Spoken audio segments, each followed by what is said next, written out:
I found this record when the video for Crawling came on TV. I was so concerned that this record was going to have a parental advisory sticker on it. I was just going into high school and I was like, I don't buy records that have parental advisory stickers on them. And I was like, I don't want a record that like swears and all this stuff. I was a child. Like there was no reason I would really have any other rule thought. Follower. But then like I found out this record does not have a parental advisory sticker on it. So I got it. And the problem with how these like emotions like kind of bring you into like your high school career, right? You go from middle school and all of a sudden you're in high school. You're in a much larger place, surrounded by a lot more people and a lot more emotions, a lot more backgrounds. And I sort of like started to feel very overwhelmed and depressed about it. And then this record came out and I was like, oh, that explains all of it. That gets to the heart of all of it. Like I'm a white kid from the suburbs. I had it very rough.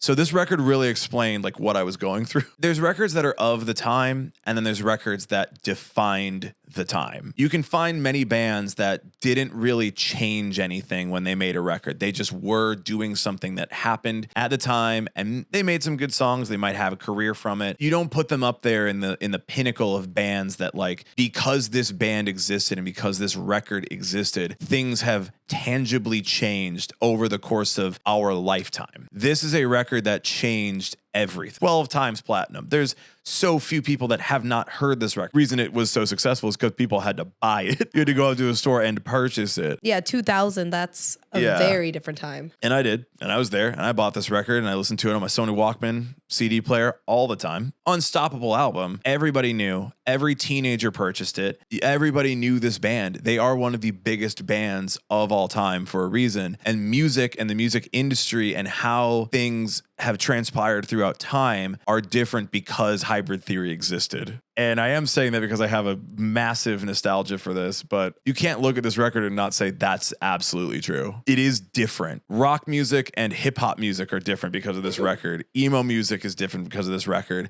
Metal music is different because of this record. Like everything that this genre touched when it came out is different because it's here.